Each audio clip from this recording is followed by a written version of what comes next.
Good morning, সবাই কেমন আছো? মৌ ডেলি ব্লগে তোমাদের নতুন একটা ভিডিওতে স্বাগতম। আজকে 9 মার্চ, তো বলতে ভুল হয়ে যাচ্ছে, 9 মার্চ শিবরাত্রি। তো এটা রাত্রিবেলা আমরা ফুল কিনতে গেছিলাম।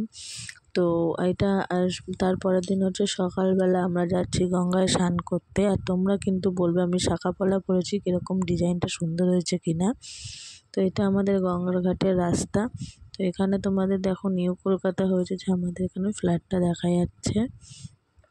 তো এইখানে আমাদের প্রচুর স্মৃতি আছে, যখন প্রেম করেছি তোমার দাদার সাথে বা ছোটোবেলায়। এখানটা খুব নিঝুম আর খুব শান্তিপ্রিয় একটা জায়গা। তো আমার মা, বোন, আমি আর আমার মেয়ে যাচ্ছি। তো এটা গঙ্গার সামনেটা চলে, সেটা পাশের ছোট গঙ্গা বলে, খাল টাইপের। আর দেখো ভিডিওটা আমার বোন করছিল, ঠিকভাবে করতেও পারেনি। আর এই যে আমি গঙ্গায় স্নান করছি, আমি খুব ভয় পাই, তাই ঘটি দিয়েই জল দিয়ে স্নান করছি। তো চলো বাড়ি ফেরা যাক। বাড়ি ফিরছি আমার বোন আর আমি টোটো করে, এবং তারপরে বাড়িতে এসে কিছু ঠাকুরের বাসন নিয়ে সেগুলো মাজার জন্য বসেছি। এগুলো কিন্তু আমার মাই দিয়েছে। আর কথাটা হচ্ছে যে আমি তোমাদের জুয়েলারির দোকানে যখন গেছি দেখাতে পারিনি। এই যে দেখো শিবের চোখ, এবছর আমি শিবকে চোখ আর বেলপাতা দিয়েছি। আর ভিডিওটা একটু বড় হচ্ছে, কিছু মনে করো না। আজকে যেহেতু আমার শিব ভগবানের পুজো, তো একটু ভিডিওটা আমি তাড়াতাড়ি দিতে পারিনি, কারণ ভিডিওটা একটু স্লো মোশনে দিচ্ছি। আর এই যে শাড়িটা পরেছি দেখছো, এটা কিন্তু হচ্ছে 40 বছরের পুরনো শাড়ি। দেখে কেউ বলবে না, এটা আমার শাশুড়ির শাড়ি। তো সেটা আমি পরেছি আজকে। আর ওই দেখো আমার মেয়ে চুপ করে বসে আছে, ও রেডি হয়েছে। আর আমাকে কেমন লাগছে একটু কমেন্ট করে বলবে প্লিজ। আর শাখা পলাটা পরেছি, ডিজাইনটা কেমন লাগছে সেটাও জানিও। অনেকদিন পর আমি শাড়ি পরে সেজেগুজে বসেছি। তো কেমন লাগছে একটু ভিডিওটা প্লিজ বলবে। আর এখানে আমি পুজোর জোগাড়যন্ত্র করছি, দেখতেই পাচ্ছ। তো ভিডিওটা যেহেতু আজকের ভিডিওটা আমার মহাদেবকে নিয়ে, তো আমার না শুধু সবার, তো সেজন্য ভিডিওটা একটু বড় হয়েছে।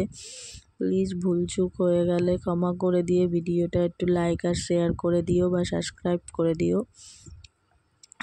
তো এখানে তোমাদের ফার্স্টে আমি দেখেছি এঁচোড় রান্না নিরামিষ। আগের দিন আমি সংযম করেছি, নিরামিষ খেয়েছি, পরের দিন উপোস করেছি। তো আমার মেয়েকে দেখতেই পেলে, ও খুব উৎসাহ, ও যে আমার শিবের যে চোখটা আমি দিয়েছি সেই চোখটাও খুলবে, ওর খুব ওটা নিয়ে আগ্রহ। তো এখানে আমি প্রথমে এক এক করে আমার মহাদেবকে, ভোলে বাবাকে আমি স্নান করাবো। ঘি, মধু, তারপরে দুধ, দই, গঙ্গার জল সব দিয়ে স্নান করাবো। তো আমি যেমনভাবে পেরেছি আয়োজন করেছি অল্পর মধ্যেই। তো যদি মহাদেব আমার মানে সেরকম সামর্থ্য করে, পরের বছর আরও ভালো করে বড় করে করার খুব ইচ্ছা আছে আমার। ভোগ খাওয়ানোরও ইচ্ছা আছে মানুষজনকে। তো তোমরা আশীর্বাদ করো সবাই, সেটা যেন আমি পারি করতে।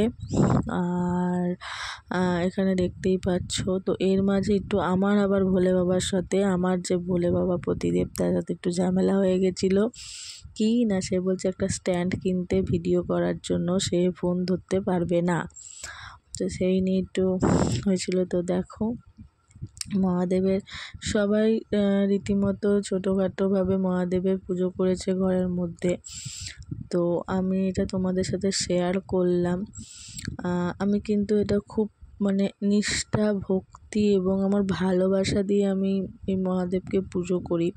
সবাই করে, কিন্তু আমি বাইরের পুজো দেওয়ার আগে আমার ঘরের এটা পুজোটা আমি করি। তো আমি হুলুহুলু দিচ্ছি, দেখে বুঝতেই পারছো। তো তোমরাও কে কে ঘরে শিবরাত্রি করলে, পুজো করলে, এভাবে আমাকে কমেন্ট করে জানিও। আর এই ভিডিওটা কিন্তু আমার বোন করে দিচ্ছে, আমার বোনকে ডেকে নিয়ে এসে ভিডিও করিয়ে দেওয়ার জন্য। তো আমি যেভাবে পেরেছি, এর মধ্যে যদি আমার কোনো ভুল হয়ে থাকে, যে পুজোটা দিতে ভুল হয়েছে, তোমরা কিন্তু জানিও কমেন্ট করে।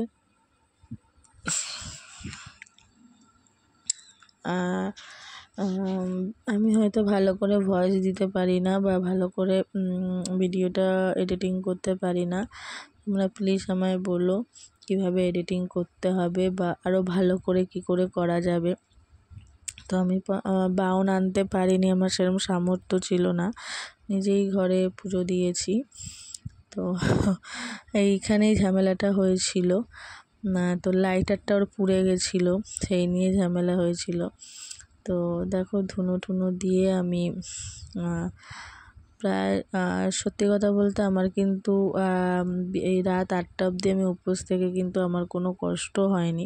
প্রতি বছরই দেখেছি মহাদেব কিন্তু আমি উপোস করি বা এতক্ষণ উপোস করে থাকি আমার কোনো কষ্ট হয় না। তো আমি এখন মহাদেবের সামনেই সাবু, দই, বাতাসা, কলা দিয়ে মেখে খাচ্ছি। এটার কিন্তু একটা স্মৃতি আছে। এইটা সাবুটা খেতে কিন্তু আমার খুব ভালো লাগে, নিজে মাখলে খেতে ভালো লাগে না।